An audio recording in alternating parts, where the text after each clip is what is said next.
계약의 해제, 해지입니다. 글자 하나 차이죠. 해지는 그칠 지자예요. 효력을 발생하다가 장래에 향하여서 더 이상 효력이 없는 겁니다. 즉 해지는 장래로 향하여만 소멸하는 거예요. 그러면은 과거로 향하여는 여전히 유효한 거죠. 그러나 해제는 이 제자가 제거한다는 겁니다. 무효로 만드는 거예요. 법률행위가 성립했어요. 그러다가 해제권의 사유가 발생했어요. 그럼 행사를 하죠. 소급해서 무효로 되는 거예요. 계약이 없었던 상태로 되는 것이죠. 소급적 무효라 그럽니다. 이 사안은 쉬우니까 이 자체로 시험에 나오진 않아요. 단순히 기본 개념 이해상 필요했던 겁니다. 이러한 해제, 해지 의사표시는요, 상대방에게 도달하면은 더 이상 그 해제, 해지를 철회할 수 없습니다. 도달주의 원칙이죠. 지금까지 내용상 특별한 게 없어요. 그러나 이 다음부터는 이제 중요합니다. 해제는 소급효가 있습니다. 기왕에 했던 행위를 무효화시키는 거예요. 이 사이에 제3자와 거래를 맺은 경우 이 제3자 보호가 문제되는 겁니다. 그 제3자를 보호하는 경우가 있고요. 보호하지 않는 경우가 있어요. 그 답은 이미 여러분이 들었어요. 해제의 소급효죠.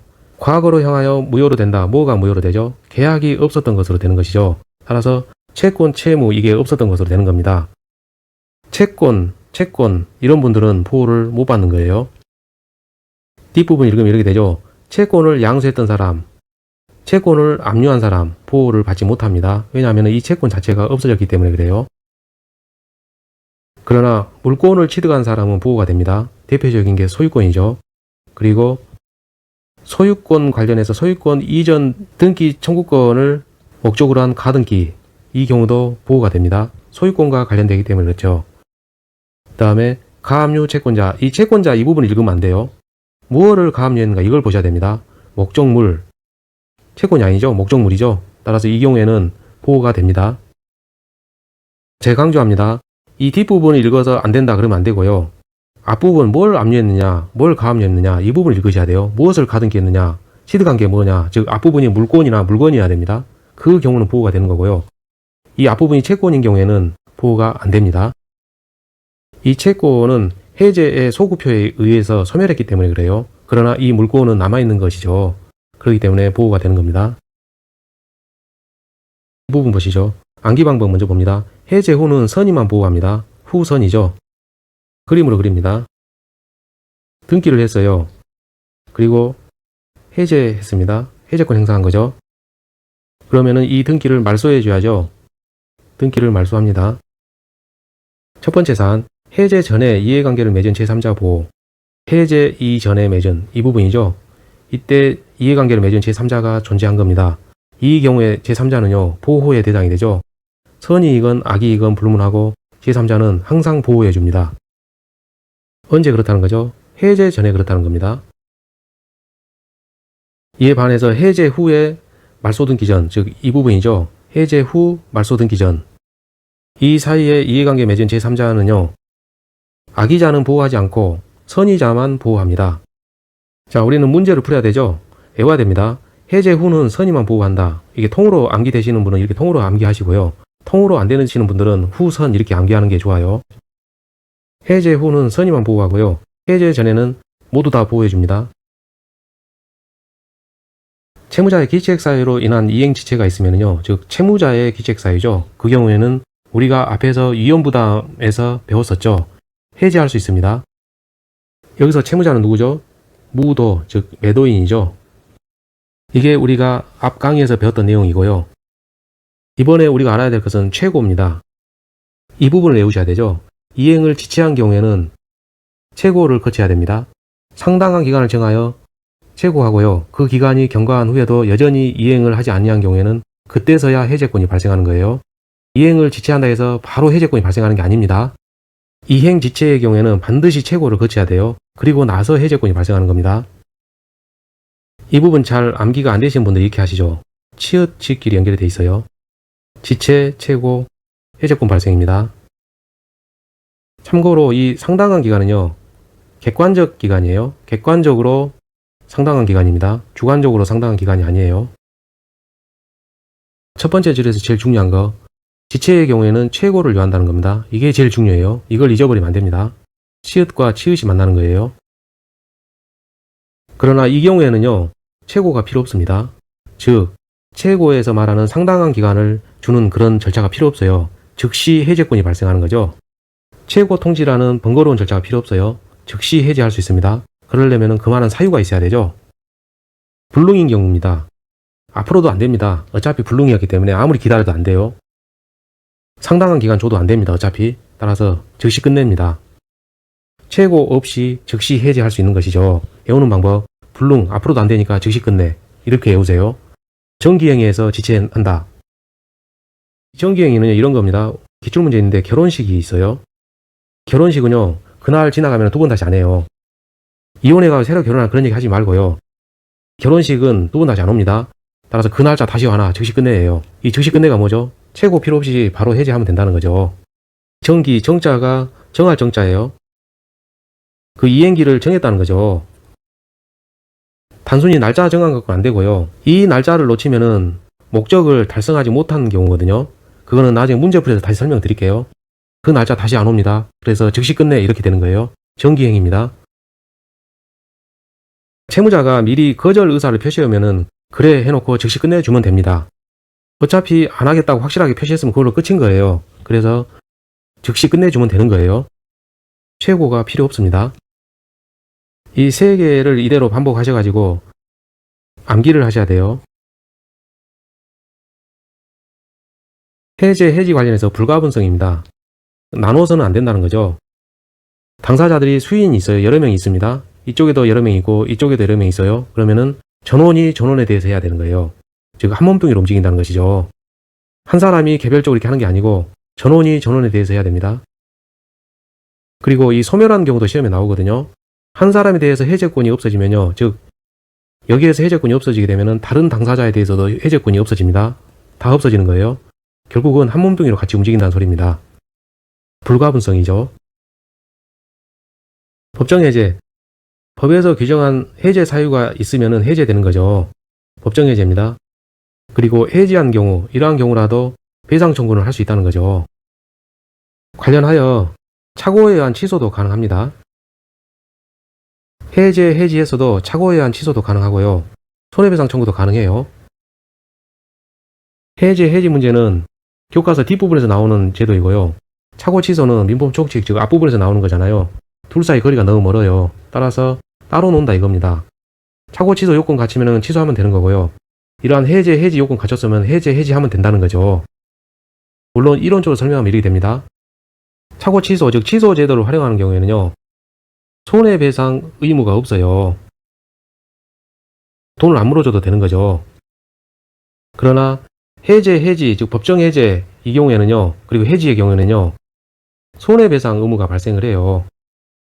따라서 돈을 물어줄 입장에서는 착오 취소를 주장할 수도 있는 겁니다. 그래가지고 손해배상 의무를 면할 수도 있는 것이죠. 좀 복잡하고 안 이어지죠? 법정해지와 해지, 그 다음에 착오 취소는 교과서에서 보면 거리가 멀리 떨어져 있어요. 그러니까 각자 요건을 갖추면 그대로 행사할 수 있다. 그렇게 쉽게 이해하시라고 제가 그랬던 겁니다. 물론 다른 더 좋은 암기 방법이나 이해 방법이 있으면 그대로 하시면 되고요. 이제 이 부분 이해를 해야죠. 암기 되신 분들은 그냥 그대로 넘어가시고요. 그래도 이해를 원하시는 분도 있어요. 그래서 간단히 설명을 드릴게요. 법정 해제, 해지 관련해 가지고 원래 원상회복 의무가 있죠. 이만큼을 원상회복 해줘야 되는데 반환해줘야 되는데 이만큼밖에 반환을 못 해줬다 가정을 합니다. 그러면 이 부분이 지금 반환이 안 된 거예요. 이 경우에 대해서는 요건을 갖추면은 손해배상을 청구하면 됩니다. 따라서 법정 해제와 해지의 경우에도 손해배상 청구 제도가 필요한 경우가 있어요. 따라서 손해배상 청구가 가능합니다. 이거 굉장히 중요합니다. 합의에 의한 해제, 해지는요. 특약이 없는 한 손해배상이나 이자 지급 의무가 없어요. 손해배상 하지도 않고 이자를 주지도 않습니다. 이자를 반환하지 않는 거예요. 손해배상도 하지 않는 거고요. 자, 잘 안 이어지죠? 따라서 암기 방법. 합의는 손이 아니라 말로 하잖아요. 합의를 손으로 하는 게 아니라 말로 합니다. 합의는 손이 아니라 손이 아니라 말로 한다는 거죠. 법정 해제는 손해배상 청구 가능합니다. 합의 해제는 손해배상 청구 못해요. 그리고 합의 해제는 이자 지급도 없습니다. 그 외에 다른 거 하나 더 있는데요. 그거는 돼요. 그게 뭔지는 나중에 문제에서 보여드릴게요. 즉 합의는 손이 아니라 말로 하는 거예요. 손이 아닙니다. 계약 해제 틀린 것은 판례감 1번. 해제되면 매수인은 특별한 사정이 없는 한 인도받은 토지를 반환하여야 한다. 원상회복 의무죠. 맞습니다. 해제는 소급적 무효죠. 따라서 그 사이에 주고받은 급부에 대해서 원상회복 의무가 있습니다. 2번. 매도인의 책임 있는 사유, 즉 귀책 사유죠. 무도 권수니까 채무자입니다. 채무자의 귀책 사유, 따라서 해제 사유가 되죠. 이행이 불가능하게 됐다는 거죠. 이행 불능입니다. 해제 관련해서 최고 여부가 문제가 되죠. 불능, 앞으로도 안 돼. 따라서 즉시 끝내죠. 즉시 끝냅니다. 따라서 최고 없이죠. 최고 없이 계약을 해제할 수 있습니다. 맞는 거예요. 이행 불능이니까 최고로 인해서 상당한 기간을 주더라도 어차피 안 되거든요. 따라서 최고 없이 즉시 해제할 수 있습니다. 3번. 법정 해제네요. 법률에서 규정한 사유가 있는 경우죠. 발생 요건으로는 채무불이행 등이 있는데요. 부수적인 채무불이행은 포함되지 않습니다. 따라서 맞는 거예요. 주된 채무불이행이어야 됩니다. 이 부수적인 채무불이행 관련해서 어떤 사례를 들자면요. 토지거래 허가 절차에 협력할 의무, 그것을 부수적인 의무라고 봅니다. 즉 토지거래 허가에서 협력 의무에 위반하더라도 해제 사유는 아닙니다. 뒷부분 보다 보면 이 문제가 나올 거예요. 그때 가서 다시 설명드릴게요. 다시 설명하면요. 법정 해제권 관련해서 부수적인 채무 불이행 가지고서는 해제를 할 수 없습니다. 주된 채무 불이행이어야 돼요. 4번. 꽃가게 주인 과실로 결혼식 시작 전에 배달해 주기로 한 하환이 결혼식이 끝날 때까지 배달되지 못했다. 정기행위죠. 이 하환은 결혼식 전에 도착하지 않는 한은, 즉 결혼식이 끝난 후에 배달이 되면요. 목적 달성을 할 수가 없어요. 따라서 이 경우에는 정기행위입니다. 배달되지 못했던 것이죠. 그리고 우리가 암기하는 방법이 이거였죠. 그 날이 다시 안 옵니다. 따라서 즉시 끝내 이렇게 되는 거예요. 여기서 즉시라는 것은 최고가 필요 없다는 것이죠. 최고는 없지만 해제의 의사표시는 해야 됩니다. 자동 해제되는 거 아니에요. 해제의 의사표시는 해야 해제되는 거예요. 다시 간단히 정리하면요. 결혼식 이 말이 나오면은 정기행위다 이렇게 생각하시고요. 정기행위의 경우 그 날이 다시 오지 않기 때문에 최고 없이 즉시 해제합니다. 다만 해제의 의사표시는 해야 돼요. 의사표시는 해야 돼요. 최고는 필요 없어요. 그러나 해제의 의사표시는 해야 됩니다. 이 부분 혼동하면 안 됩니다. 자동으로 이러면 틀려요. 5번. 해제 후에 소유권 이전 등기의 말소 등기 전에, 그림으로 그럼 이런 경우죠. 등기가 있었고 해제 의사 표시합니다. 그리고 효력이 발생했어요. 그 후에 기존에 있었던 등기를 말소하는 거죠. 이 지문에서 보면은 해제 후 그리고 그 말소 등기 전이죠. 기존에 했던 등기의 말소 등기 전 이 사이입니다. 이 경우에 보호되는 제3자는 누구였죠? 선의자만 보호됐었죠. 그 문제입니다. 따라서 모르는 제3자, 즉 선의 제3자죠. 보호되는 제3자입니다. 따라서 해제는 제3자에 대해서 효력이 없어요. 여기서 해제 효력이 없으니까 제3자는 저당권을 그대로 취득하는 것이죠. 이 제3자는 보호되는 겁니다. 더 나아가면요. 이렇게 되죠. 해제 전에 있었던 제3자 이 경우에는 선의는 당연히 보호하고요. 악의도 보호합니다. 그러나 해제 후 말소 등기 전 이 사이에서는요. 선의자는 보호하고요. 악의자는 보호하지 않아요. 이거를 우리는 암기를 어떻게 했었죠? 후선으로 했었죠. 해제 후 말소 등기 전 사이에 있었던 선의 제3자만 보호한다. 이렇게 암기하시다는 겁니다. 그 말 자체가 너무 어려우면요. 이 그림을 통으로 암기하는 것도 괜찮아요. 해제 틀린 것은 다툼일성 판례에 따름 1번 합의 해제, 이 부분은 조심해야 됩니다. 우리가 암기한 게 뭐였죠? 합의는 손이 아니라 말로 하는 거죠. 따라서 손해배상 X, 이자 지급 X입니다. 자, 이게 이자 나왔습니다. 없다가 맞죠? 합의는 손이 아니라 말로 합니다. 따라서 이자를 붙여 지급할 의무는 없어요. 2번 계약 상대방이 여러 명입니다. 그러면은 불가분 원칙이죠. 전원이 전원에 대하여 해야 됩니다. 맞는 거예요. 3번 계약의 해제로 인해서 당사자가 부담하는 원상회복 의무가 발생하는데요. 이는 동시이행관계입니다. 4번 일정한 기간 내에 이행하지 않으면 목적을 달성할 수 없는 계약. 이 부분이 중요하죠. 이 기간 내에 하지 않으면 목적을 달성할 수 없는, 이게 바로 정기행입니다. 이 목적이란 표현이 들어가야 돼요. 정기행이죠. 우리가 암기한 게 뭐였죠? 그 날이 지나면 안 돼. 즉시 끝내. 그랬죠? 즉시 끝내. 최고의 의사표시는 필요 없습니다. 최고 없이 해제할 수 있는 거예요. 그러나 해제의 의사표시는 해야 됩니다. 없더라도 이 부분이 틀렸어요. 5번 권리를 침해당하지 않는 제3자. 제3자의 권리가 침해당하지 않는다. 이 말은 보호 관련이죠. 보호되는 제3자예요. 왜냐하면 침해당하지 않는 이라 했기 때문에 보호되는 제3자입니다. 해제 관련해서 보호되는 제3자를 물어본 거죠.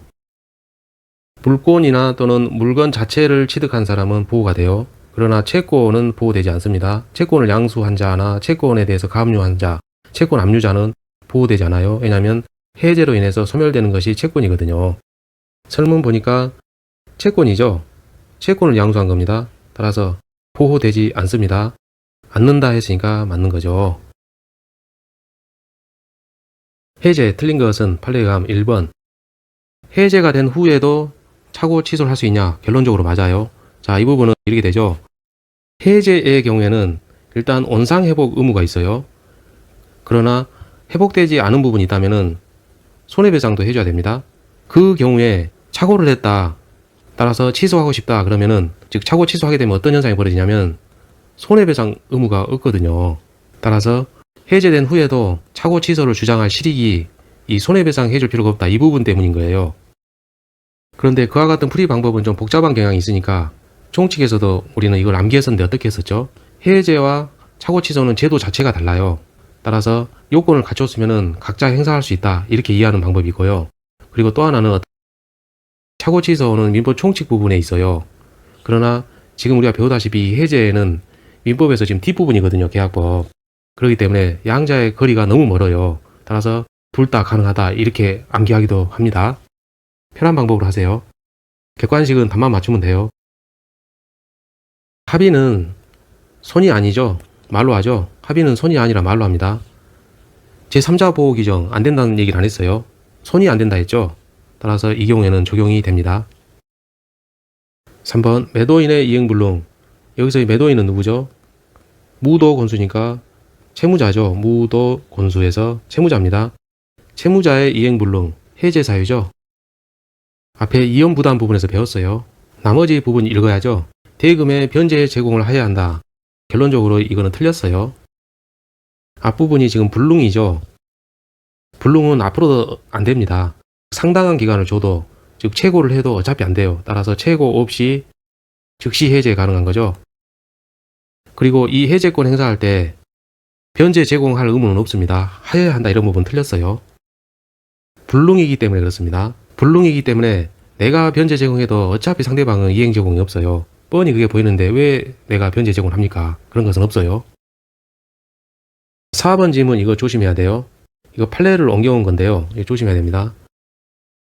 토지 매수인으로부터 그 토지 이외에 신축된 건물을 매수한 자. 이게 무슨 소리인가 복잡하게 생각할 거 없어요. 자 보세요. 매수한다고 그랬죠. 매수만 한 거예요. 매수했으면 효과가 발생하려면 뭐 해야 되죠? 등기를 해야 되죠. 소유권 이전 등기를 해야 되는데 그걸 안 한 거예요. 안 했단 말은 없죠. 그러니까 안 한 겁니다. 매수한 자 하고 끝냈어요. 매수하고 등기한 자 그래야 되는데 매수한 자 하고 끝낸 거예요. 그럼 등기를 안 한 겁니다. 따라서 보호받는 제3자가 아닙니다. 이 지문은 다소 치사해요. 그런데 두 번인가 나왔어요. 매수했다 했지 등기했다 말 안 했거든요. 어쨌든 등기 안 했습니다. 그래서 보호받는 제3자가 아닙니다. 암기하세요. 이 자체를. 만약에 이 사안에서 매수하고 소유권 이전 등기를 했다. 등기까지 갖췄다. 그러면은 보호받는 제3자입니다. 5번 공유자가 공유 토지에 대해서 매매 계약을 체결했답니다. 이런 경우겠죠. A는 2분의 1 지분, B는 2분의 1 지분, 공유 토지입니다. 이 경우 B가 팔고 싶은 거예요. C에게. 앞에서 배웠던 거 다시 한번 환기시켜 볼까요? 공유하고 합유가 있었죠. 양자의 큰 차이점이 뭐였죠? 이쪽으로 갈수록 단체주의가 강해요. 단체주의. 이쪽으로 갈수록 개인주의입니다. 따라서 공유자는요. 즉 B는 자기 지분 처분하는 것은 자기 마음이에요. 개인주의가 지배하기 때문에 매각하는 것은 자기 마음입니다. 따라서 다른 공유자와 별개로 자신의 지분에 대해서 매매 계약을 해지할 수도 있는 겁니다. 자기 지분 마음대로 팔 수도 있고요. 또 이러한 계약을 해지할 수도 있는 거예요. 해제 틀린 것은 판례감. 해제하면은요, 계약은 소급표에 의해서 처음부터 없었던 것으로 되는 거죠. 소급적 무효가 되는 겁니다. 해제죠. 해지가 아니라 따라서 소급적 무효. 처음부터 없었던 것으로. 뭐가요? 계약이요. 합의는 손이 아니죠. 말로 하죠. 손해배상 없다. 맞습니다. 3번. 계약 해제 효과로 반환할 이익의 범위는요. 불문하고 전부 맞습니다. 현존 여부나 선악을 불문합니다. 전부를 다 반환하는 거예요. 이렇게 공부하니까 또 잘 안 이어지죠? 이렇게 봅시다. 총칙에서 배웠던 건데 다시 한번 봅시다. 반환 관련해서요. 받은 이익의 반환이죠. 일반인이 있어요. 미성년자가 있었죠. 즉 미성년자 등 제한 능력자가 있었어요. 이 경우에 일반인은요. 선의인 경우 다르고 악의인 경우 달라요. 일반인에서 선의인 경우는요. 현존 이익만 반환합니다. 악의인 경우는요. 전부를 반환해요. 그러나 이 미성년자는 제한 능력자는 보호의 대상이죠. 따라서 선의인 경우에도 현존 이익만 반환하고요. 악의라도 현존 이익만 반환합니다. 왜냐하면 이 보호 관점이 더 크기 때문에 그래요. 이게 바로 일반인과 미성년의 차이예요. 그러나 여기서 중요한 판례가 하나 있었죠. 생활비로 소비한 경우 금전을 받아서 생활비로 소비했다. 이거는 이익이 현존한 것으로 추정해요. 따라서 이 경우는 전액 반환이었어요. 특이하니까 이게 또 시험에 잘 나오겠죠. 총칙에서 배웠던 게 이겁니다. 이와 달리 현재 우리가 배우는 것은 해제죠. 해제 관련해서 반환 이익의 범위 관련해서는 선악 불문하고 전부입니다. 이익의 현존 여부도 따지지도 않아요. 즉 복잡하게 이런 거 안 나누고 그냥 전부 반환한다. 올 반환 이렇게 되는 겁니다. 이게 바로 해제의 특징이죠. 이제 암기가 되시겠죠? 비교하니까. 4번.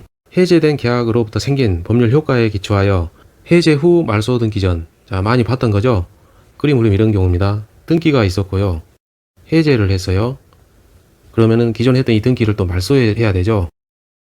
해제 후 말소 전, 즉 이사입니다. 이 경우에는 선의도 보호하고 악의도 보호하고, 그러나 해제 후 말소 등기 전에는 선의의 제3자만 보호하고 악의의 제3자는 보호하지 않았습니다. 선의는 보호하는데 악의는 보호하지 않아요. 따라서 선악을 불문하고, 그러니까 이 말이 틀린 겁니다. 5번. 중도금을 지급했습니다. 즉 계약금을 지급하고 중도금을 지급하는데 여기까지 준 거죠. 이 경우에는 해제를 더 이상 못하죠. 중도금 지급하면 이행 의무가 발생해요. 따라서 해제를 못합니다. 그러나 이 계약금만 주는 단계에서는 해제가 가능하죠. 다만 사람에 따라서 매도인과 매수인, 이 경우에는요. 매수인, 즉 계약금을 지급했던 사람은 그 계약금을 포기하고 해제하면 되는 것이고요. 돈을 받았던 이 매도인은 배액을 상환하고 해제하면 되는 것이죠. 계약금 단계에서는 해제가 가능했는데 중도금을 지급하는 단계에서는 해제를 못합니다. 이게 원칙인데, 자, 끝까지 읽어야죠. 약정 해제 사유가 발생했답니다. 약정 해제, 즉 이 계약을, 매매 계약을 체결하고 나서 계약금, 중도금, 잔금 줬는데 이 매매 계약 체결 당시에 이미 약정 해제 사유를 정해놨던 겁니다. 그런데 그 사유가 중도금 지급 이후에 발생한 거예요. 따라서 이 약정에 따라서 해제할 수 있죠. 계약 해제에 틀린 것은 판례에 의함 1번. 당사자 일방이 채무를 이행하지 않겠다는 의사를 명백히 표시했다. 거절 의사를 명백하게 표시한 겁니다. 그러면 우리가 암기한 게 뭐였죠? 그래, 즉시 나도 끝내, 그거죠. 나도 즉시 끝내, 즉 최고 없이입니다. 최고 없이 해제할 수 있어요. 나머지도 읽을게요. 이를 적법하게 처리했답니다. 여기서 이는 뭐죠? 이 거절 의사 표시를 적법하게 처리한 거예요. 그러면은 거절이 없었던 것으로 되는 거죠. 그럼 쭉 가는 겁니다. 그 경우에는 거절이 없었던 것으로 되기 때문에 최고 없이 해제하면 안 돼요. 이 경우에는 원칙대로 최고를 한 다음에 이행하지 않으면은 해제하는 겁니다. 왜냐하면 이행하지 않겠다라고 해놓고는 이 의사를 적법하게 또 처리한 거예요. 따라서 원칙에 따라서 최고를 통해서 상당한 기간을 부여합니다. 그 기간 내에 이행하지 않으면 그때 가서 해제권이 발생하는 겁니다. 2번 토지거래 허가 관련해서 해제면은 나올 지문은 뻔하죠. 협력 의무 불이행. 토지 허가 거래 관련해서 협력 의무가 있거든요. 여러 가지 정보를 줘야 됩니다. 그러면은 신청할 때 그 서류가 필요해요. 주민번호든 개인번호부터 해서 여러 가지가 필요합니다. 그 의무를 불이행한 거예요. 이거는 앞에서 배웠죠. 부수적 의무에 불과합니다. 즉 주된 의무가 아니에요. 따라서 이를 불이행해도 해제 사유는 아닙니다. 따라서 해제 없다니까 맞는 거예요. 다만 이로 인해서 손해본 게 있으면 손해배상 청구는 가능하죠. 그러나 해제 사유는 아닙니다. 3번 채무자의 기책 사유이죠. 따라서 해제할 수 있어요. 그런데 우리는 그걸 물어본 게 아니에요. 자 보세요. 불능이죠. 불능이면은 앞으로도 안 돼요. 그렇기 때문에 즉시 끝내면 됩니다. 그죠? 우리가 그렇게 암기했었죠. 즉시 끝낸다. 즉 최고 없이죠. 맞습니다. 4번 약정 해제권, 법정 해제권 둘 다 가능합니다. 무슨 얘기냐면요. 계약을 체결할 때 해제 사유를 미리 정해놓은 거예요. 약정 해제권을 유보, 남겨놓은 겁니다. 그러면은 그대로 유효하는 거고요. 사적 자치니까 계약은 사적 자치잖아요. 따라서 그대로 유효하고요. 그 다음에 이와 달리 원래 법에서 정한 거, 예를 들면 대표적인 게 채무불이행 등 또는 불능 뭐 이런 게 있잖아요. 이런 경우는 이제 법정 해제 사유인데 그대로 또 유효한 겁니다. 즉 양자하는 영향이 없어요. 둘 다 살아있는 겁니다. 나머지 부분 읽으면요. 법정 해제권을 폐지하는 약정이 없으면 약정 해제권을 남겨둔다 해도 법정 해제권의 성립에 영향이 없죠. 둘 다 살아있는 거죠. 5번 전원으로부터 전원에 대해서 맞죠? 전원이 전원에 대해서 맞습니다. 불가분 원칙이라 그래요. 해제의 소급표로부터 보호되는 제3자. 해제하면은 계약 자체가 없었던 걸로 되는 거죠. 따라서 이 채권, 채무 이건 없어지는 겁니다. 그러므로 이 채권을 가진 사람들은 보호될 수 없는 거예요. 1번 채권을 양수하여 했으면은 보호 안 됩니다. 2번 채권을 보호 안 됩니다. 부동산을 보호됩니다. 채권이 아니죠. 따라서 보호됩니다. 주택 임대차와 관련해서 대양 요건을 갖추지 않은 임차인입니다. 주택 임대차는요. 대양 요건을 갖추면은 이게 뭐가 되죠? 물권화가 되는 거죠. 원래 임대차는 채권입니다. 그러나 주임법에 의해서 즉 주택 임대차 보호법에 따라서 대양 요건을 갖추면은 물권화가 돼요. 왜 그러냐면은 새로운 집주인이 나가라 해도 안 나가고 버틸 수 있는 게 바로 이 대양 요건이거든요. 주임법에서 대양 요건 뭡니까? 주민등록법상 전입신고하고요. 인도를 받으면 되죠. 그러면 대항력이 생깁니다. 이 대항력 의미는 이거죠. 집이 있는데 A가 세입자로 살고 있었어요. 원래 소유자가 C였습니다. 근데 C가 D에게 팔아버린 경우에요. 그런데 이 A가 대항 요건을 갖추고 있으면 새로운 주인이 나가라 해도 안 나가도 됩니다. 왜? 대항할 수 있으니까요. 즉 물권화가 된 거예요. 이해되셨죠? 4번 다시 보면요. 임대차인데 대항 요건을 갖췄으면 물권화가 돼서 보호받는 제3자였는데 대항 요건이 없답니다. 그러면 단순 채권에 불과하죠. 따라서 보호되지 않습니다. 5번 증여를 받았어요. 그러면 등기를 해야죠. 그러나 등기를 마치지 않았어요. 따라서 물권이 아닙니다. 물권적 효력은 발생하지 않았어요. 따라서 보호되지 않습니다. 따라서 정답은 채권이 아닌 부동산, 물권이죠. 따라서 보호됩니다. 공부하실 때 여러분 이 뒷부분 읽으면 안 돼요. 이런 부분 갖고 판단하는 거 아닙니다. 압류, 전부 뭐 이런 거 갖고 판단하는 거 아니에요. 무엇을 어떤 권리를 갖고 있느냐를 보셔야 됩니다. 해제에 옳은 것은 판례에 의함. 1번 이 지문은 다소 어렵습니다. 잘 보셔야 돼요. 중요합니다. 계약 성립 후 건물에 가압류가 되었다는 사유만으로도 계약 위반을 이유로 해제할 수 있다. 자, 해제 가부에 대해서 물어본 거거든요. 그런데 만으로도 이게 지금 걸려요. 이 의미는 뭐냐면요. 해제 관련해서 원래 원칙은 뭘 했죠? 상당한 기간을 정하여 최고를 했었죠. 그러나 이러한 만으로도, 즉 사유만으로도 이 말은 최고 없이 이 뜻이거든요. 최고 없이 즉시 해제할 수 있냐 이 문제입니다. 결론적으로는 즉시 해제가 안 돼요. 최고를 해야 되는 그런 사정이거든요. 이런 경우에는. 자, 왜 그런지 볼까요? 우리가 즉시 해제 사유가 뭐가 있었죠? 정기행이 있었죠. 그리고 이행 불능이어야 됩니다. 그리고 채무자가 미리 거절 의사를 명백히 표시한 경우여야 돼요. 그리고 마지막 최종적으로 한 개 더 있었죠. 특약이란 게 있었죠. 그러나 이 사안은 이런 게 지금 아닌 거예요. 따라서 최고를 해야지만이 되는 겁니다. 그러면 이 내용이 어떤 건지를 다시 한번 자세히 봐야 되겠죠. 계약 성립 후에 건물에 가압류가 되었다. 그런데 우리는 어떤 계약이죠? 지금 매매 계약이에요. 사고 파는 거예요. 건물을 사는 사람 입장에서 한번 보는 거예요. 계약을 하는데 산 물건에가 건물에 가압류가 되었다는 거죠. 즉 등기부를 봤더니 5천만 원 가압류 이렇게 되는 거예요. 그러면 사는 사람 입장에서 이거를 말소하고 넘겨줘 이렇게 되는 거죠. 그죠? 가압류 말소 이 부분은요. 정기행이나 불능이나 왜냐하면 불능 사유가 없어요. 지금 할 수 있는 겁니다. 이거. 그 다음에 거절 의사 표시가 없었고 이러한 관련해서 특약이 없었어요. 그렇기 때문에 이런 경우에는요. 가압류를 말소해라 라고 상당한 기간을 정해서 기다렸다가 안 하면은 그때 가서 해지하는 거예요. 그죠? 따라서 최고가 필요합니다. 최고 통지가 필요한 사정인 거예요. 실제 시험에 이 지문이 나오면은요. 이 만으로도 이걸로는 틀린다는 거예요. 여기에다가 최고 이런 말이 있어야 됩니다. 그래야지만이 맞는 거예요. 이 최고 이 말이 없고 만으로 끝낸다, 즉 해지한다 했기 때문에 그래서 틀린 겁니다. 암기하세요. 불능은요. 상당한 기간을 정해서 최고해도 어차피 안 돼요. 그러니까 즉시 끝내는 게 맞죠. 즉시 끝냅니다. 즉 최고 없이죠. 최고 없이 해제할 수 있습니다. 그런데 여기서는 그걸 물어본 게 아니네요. 을은 동시 이행강에 있는 잔대금을 제공하여 나 틀렸죠. 내가 제공해도 어차피 상대방은 불능이에요. 그러면 줘놓고 다시 탈락할 거예요. 그럼 불필요한 절차를 왜 해요? 그래서 잔대금 제공해야 한다 이 말 자체가 말이 안 되는 거예요. 3번 이행 거절할 수 있냐 문제죠. 해 그러니까 안 해 그런 뜻이거든요. 안 해라고 할 수 있느냐 그 뜻이죠.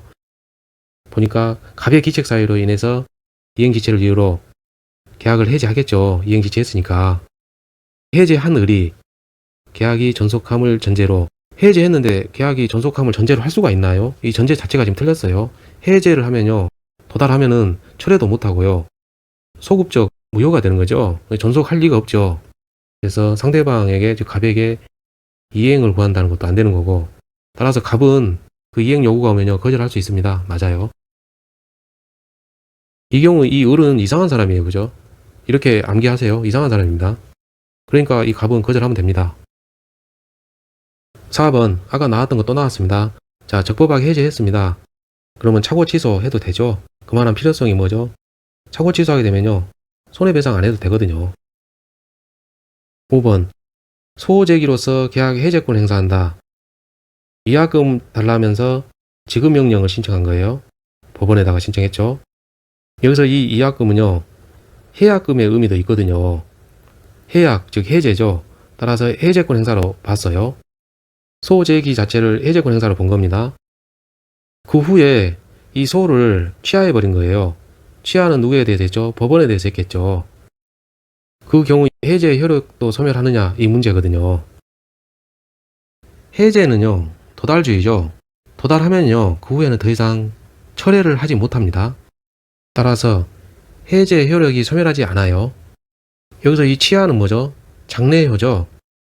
철회로 이해할 수밖에 없어요. 그런데 해제권 행사로 우리가 적용을 하면은 도달하면은 더 이상 처리하지 못합니다. 따라서 해제 효력이 소멸하는 게 아니에요. 이행지체 즉 지체죠. 치읓이네요. 따라서 최고해야 되죠. 최고 없이 그럼 틀립니다. 치읓은 치읓이에요. 최고해야 돼요. 틀린 것은 판례에 따름 이행의 최고는 반드시 미리 일정 기간을 명시하여 최고해야 하는 것은 아니다. 아니다 했으니까 맞는 건데요. 미리 일정 기간을 명시해가지고 최고해야 그건 아니거든요. 이 기간에 대해서 좀 두루뭉술하게 해도 돼요. 판례는 이렇게 얘기하죠. 그 경우에 객관적으로 상당한 기간 이걸로 결정을 해버리거든요. 그러면 객관적으로 상당한 기간이 언젠데요? 그건 구체적으로 소송을 해봐야 합니다. 결론적으로 미리 일정 기간을 명시해서 반드시 그렇게 해야 하는 것은 아니에요. 이 의미는 너무 엄격하거든요. 이 기간에 대해서 그렇게 엄격하지 않아요. 법에서 엄격하게 정해놓은 바도 없어요. 따라서 여러분 기억상 더 설명을 하면은 재판부는 이런 경우 이럽니다. 상당한 기간이 법에서는 재판부에서는 예를 들어 15일이 적당하다고 봤어요. 그런데 최고를 하면서 단 하루밖에 안 준 거예요. 예를 들면 극단적으로. 그러면 법에서는요. 객관적으로 상당한 기간을 15일로 봅니다. 그래서 결국은 15일로 되는 거예요. 나중에 소송 가면은 이 하루로 되는 게 아니라. 그런 의미로 보시면 돼요. 2번, 해제는 배상 청구에 영향을 미치지 않는다. 이건 무슨 얘기냐면은 해제나 해지 다 마찬가지입니다. 배상 청구할 수 있어요. 즉 해제도 할 수 있고 해지도 할 수 있고 배상 청구도 할 수 있습니다. 이 부분 더 이해를 한번 해보실래요? 해제는요, 아까 얘기했죠, 소급적 무효입니다. 따라서 원상 회복 의무가 있어요. 예를 들어 100원어치를 원상해줘야 돼요. 그런데 남는 게 80원밖에 없어요. 그래서 20원만큼을 못 해준 겁니다. 이 경우에서 손해배상을 해줘야 된다는 거예요. 이 손해배상의 의미는 두 가지죠. 불법행위, 즉 고의 또는 과실이 있어서 상대방에 손해 끼친 경우 그 요건 충족하든가, 아니면은 민법 제 390조인가요? 채무 불이행 책임에 따른 배상 청구를 하든가, 그 요건을 충족할 때 할 수 있다는 거예요. 아무 때나 막 된다는 뜻은 또 아니에요. 그 요건은 또 갖춰야겠죠, 당연히. 어쨌든 해제 관련해서 배상 청구할 수 있습니다. 정기행위는 이 시기 끝나면요, 목적 달성 더 이상 못해요. 결혼식이 대표적입니다. 따라서 즉시 끝내 이렇게 되는 거죠. 어차피 안 되니까 즉시 끝내, 즉 최고 없입니다. 맞습니다. 상방이 수인인데 해제를 1인에 대해서 하면 안 되죠. 전원이 전원에 대해서입니다. 부분 생략하고 명백한지 여부는 해제시 기준으로 판단합니다. 이해하자면 이렇게 되는 거죠. 계약 체결했어요. 그리고 불이행한 겁니다. 따라서 내 입장에서는 상대방이 채무를 이행할 수 없음이 명백한지 불명백한지를 판단을 해야 되거든요. 그 판단 시점이 해제시라는 겁니다. 해제를 이때 하거든요. 상대방이 불이행하니까 나도 해제한다는 거죠. 그러고 이게 문제가 돼서 소제기를 합니다. 그리고 재판에서 판단을 하겠죠. 판단 시점 이렇게 되겠죠. 여기서 이행할 수 없음이 명백한지 여부 판단 시점을 이 재판시도 아니고 소제시기도 아니고 계약시도 아니고 이 해제 시점을 기준으로 판단한다는 겁니다. 이거 딱 한 번 나왔어요. 중요한 거 아닙니다. 해제, 해지 틀린 것은 판례에 따름 1번. 해지는 배상 청구에 영향을 미치지 않는다. 해제든 해지든 배상 청구할 수 있어요. 이해하는 방법 이거죠. 해지 사유가 갖췄으면 해지하는 것이고요. 손해배상 청구의 요건을 갖췄으면 손해배상 청구하는 겁니다. 2번. 불이행 의사를 명백히 표시했다. 즉 거절 의사를 명백히 표시한 경우죠. 그럼 이 경우 암기 방법, 그래 나도 즉시 끝내죠. 즉시 끝내. 최고 없이죠. 없다 했으니까 틀렸어요. 3번. 이행 불능입니다. 따라서 제공할 필요가 없어요. 동시 이행 관계죠. 내가 제공해도 불능이니까 상대방은 제공을 못 하거든요. 그러면은 다시 또 돌려주라고 해야 돼요. 그럼 하나만 한 짓을 왜 합니까? 그래서 제공할 필요가 없어요. 4번. 일부 이행 불능. 전체에서 이 부분을 했고 이 부분이 지금 이행 불능이란 거예요. 그런데 뒷부분이 중요하죠. 목적을 달성할 수 없답니다. 그러면은 목적을 달성할 수 없으면 이게 지금 전부를 못한 거나 마찬가지입니다. 따라서 전부 해제 가능합니다. 5번은 전원으로부터 전원에게 맞습니다. 불가분 원칙이죠. 합의 해제 해지 틀린 것은 판례에 따름. 합의는 이거 나오면 항상 기억하는 게 손이 아니라 말로 하는 거죠. 찾아봅시다. 2번에서 보면 손 없다 그러니까 맞는 거죠. 3번 보니까 이자 있네요. 이자 가산 아니죠. 손이 아니다, 즉 아니어야 되죠. 해야 한다니까 틀린 거죠. 정답은 3번. 나머지 질문 봅시다. 합의 해지할 때 원상 회복에 관하여 반드시 약정해야 하는 것은 아닙니다.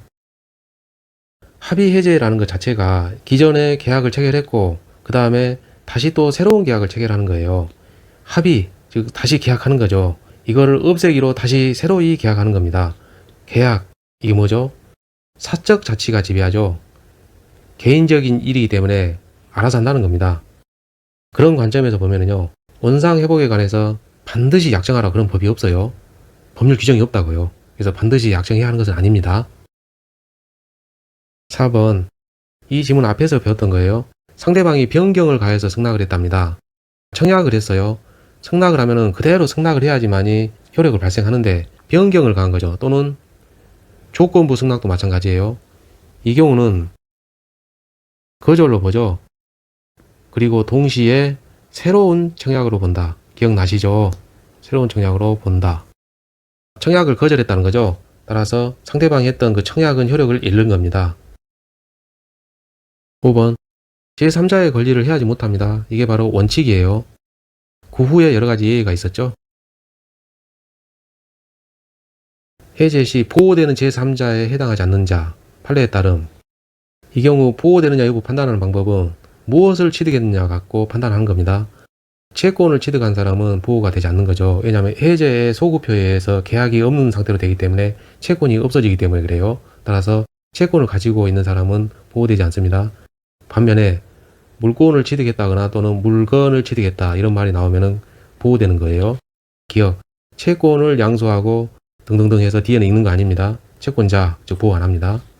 채권을 이 부분 때문에 보호 안 하는 거예요. 이 부분 때문이 아닙니다. 앞부분 때문에 보호를 안 하는 거예요. 니은, 등기된 부동산이죠. 매매니까 샀겠죠. 그래가지고 등기까지 한 거죠. 그러면은 이 경우는 물권을 취득한 사람입니다. 그리고 물건까지 취득했죠. 따라서 보호가 됩니다. 디귿, 채권을 압류했다. D 말은 필요 없고 채권이죠. 이 부분은 보호 안 됩니다. 해제 틀린 것은 판례에 따름 1번 불능, 상당한 기간 주고 최고해도 어차피 안 돼요. 따라서 지금 즉시 끝내 이렇게 되는 겁니다. 즉 최고 없이죠. 합의 해제, 합의는 손이 아니라 말로 하는 거죠. 손이 아닙니다. 손이 아닙니다. 그래서 맞는 거예요. 3번 해제했어요. 그래도 차고 취소 가능합니다. 이 해제는 민법 뒷부분 지금 계약법에 있어요. 그리고 이 차고 취소는 총칙에 있죠. 둘 사이 거리 너무 멀어요. 따라서 각자 따로 노는 겁니다. 할 수 있어요. 요건을 갖추면. 유식하게 설명하면 이거죠. 차고 취소의 경우는요. 손해배상 의무가 없습니다. 따라서 차고 취소를 주장할 실익이 있는 거예요. 4번 수인인데 수인에 대해서 해야죠. 1인에 대해서 틀렸어요. 따라서 효력이 없다 했으니까 맞는 겁니다. 합의 해제, 합의는 손이 아니죠. 말로 하죠. 있다 했으니까 틀렸네요.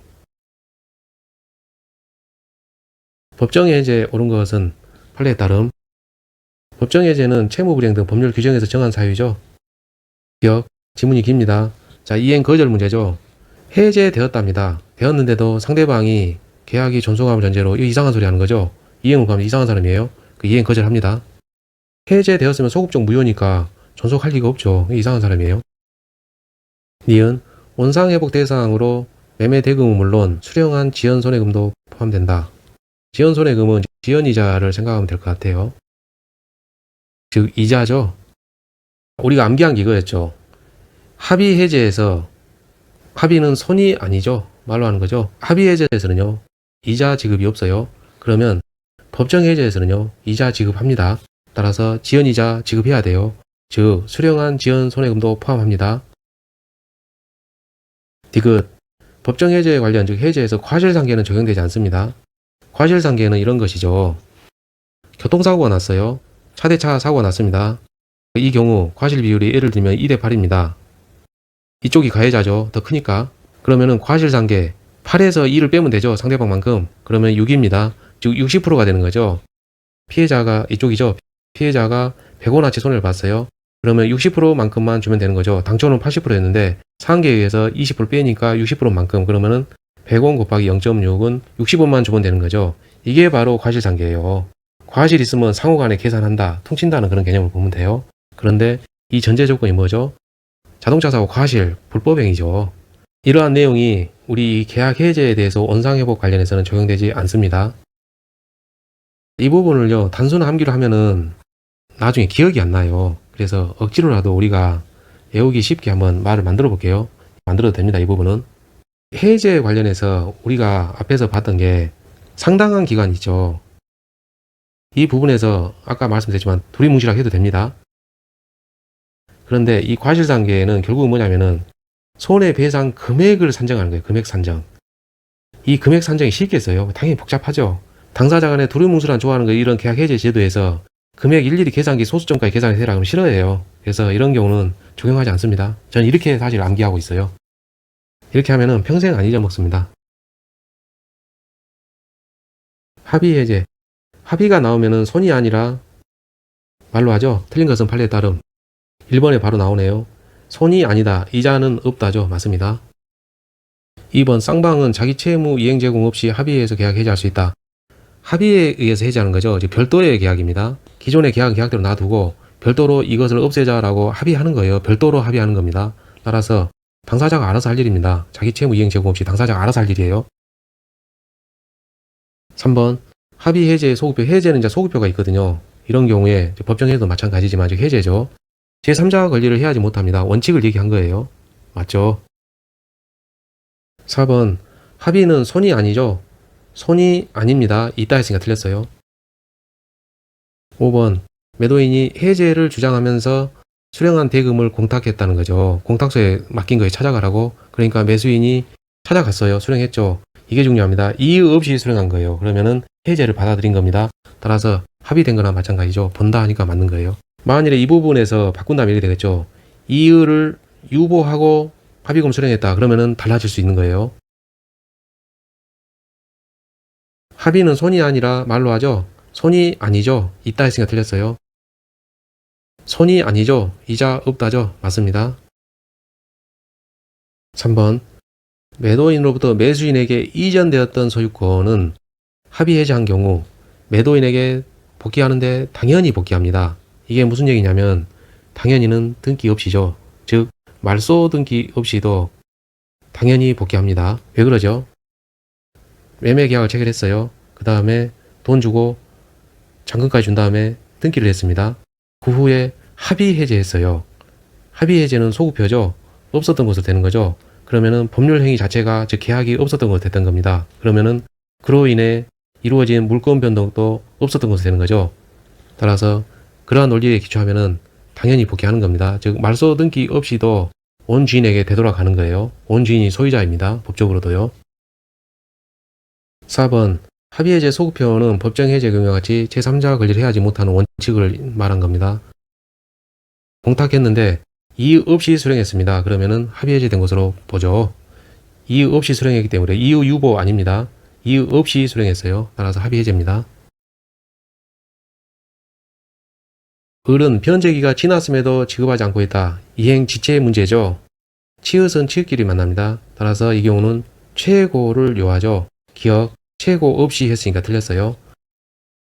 니은 적법하게 매매 계약을 해제했답니다. 그러면은 소급적 무효, 계약은 없었던 것으로 되는 거죠. 이 경우에는 말소 등기 없이도 원주인에게 복귀합니다. 즉 등기와 무관하게 당연히 원주인에게 복귀하는 거예요.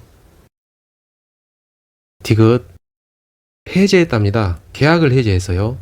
그러면은 등기를 마쳤다 할지라도 말소 등기 없이도 소유권은 당연히 매도인에게 복귀하죠. 그러나 이 사안은 다른 게 이겁니다.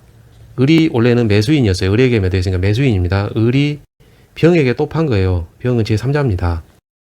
그러면 이런 경우죠. 등기를 했어요. 그리고 나서 해제한 경우죠. 이 3자는 이 부분입니다. 이 경우는요. 선의도 보호하고 악의도 보호하죠. 따라서 제3자 병은 선의 악의를 불문하고 소유권을 유지합니다. 상실하는 게 아니에요. 보호되는 제3자를 가리는 문제입니다. 판례에 따른 기억. 소유권 이전 등기를 격려했다. 즉 완전한 물권을 취득한 사람이죠. 물권. 따라서 보호됩니다. 가등기를 마쳤는데 이게 중요한 게 아니고 소유권이죠. 소유권을 가지고 있는 사람이에요. 따라서 보호됩니다. 주택임대차인데 대항력을 갖췄죠. 따라서 이는 물권화가 된 거죠. 물권화 된 겁니다. 따라서 보호되는 거죠.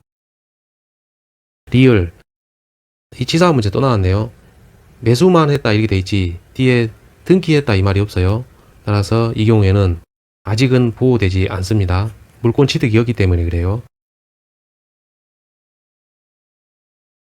해제를 하는데 최고 없이 하는 경우 즉시 해제 가능 사유죠. 정기행위 등 있었습니다. 자 보시죠. 불능 맞죠? 불능한 경우에는요 상당한 기간 줘도 어차피 못합니다. 따라서 즉시 해제하는 게 맞아요. 최고 없이 해제할 수 있습니다. 니은 채무를 이행하지 않을 의사를 명백히 표시한다. 거절 의사를 명백히 표시했죠. 그러면은 암기 방법 그래 나도 지금 끝내 이렇게 되죠. 나도 즉시 끝내. 즉시 끝내 즉 최고 없이 해제할 수 있습니다. 매도인이 특정 일까지 저당권 말소를 약속해놓고 이행하지 않는다. 즉 불이행이죠. 지체입니다. 치읓은 치읓끼리 만나죠. 따라서 최고를 해야 됩니다. 이 부분 주의하셔야 돼요. 여러분 틀리게 하려고 특정 일까지 뭐 이런 소리 써놨거든요. 여기다가 이거에 함정에 빠지면 안 됩니다. 우리는 이런 날짜 갖고 보는 게 아니라 목적을 보라고 그랬죠. 목적. 결혼식처럼 목적 내용을 봐야 돼요. 그런데 이게 결혼식은 한 번 지나면 끝이라고 했죠. 자, 그런데 저당권 말소 이게 불가능한 겁니까? 불가능 안 해요. 지체했지만은 나중에 하면 결국은 이행할 수 있는 부분이잖아요. 이행 불가능하다는 말이 지금 없어요. 그러니까 없는 내용 쓰면 안 되고, 저당권 말소는 기본적으로 가능합니다. 목적 달성이 불가능한 상황이 아니에요. 따라서 단순 지체에 불과한 경우죠. 지체니까 치읓은 치읓끼리 만난다. 따라서 최고를 해야 되는 사안입니다.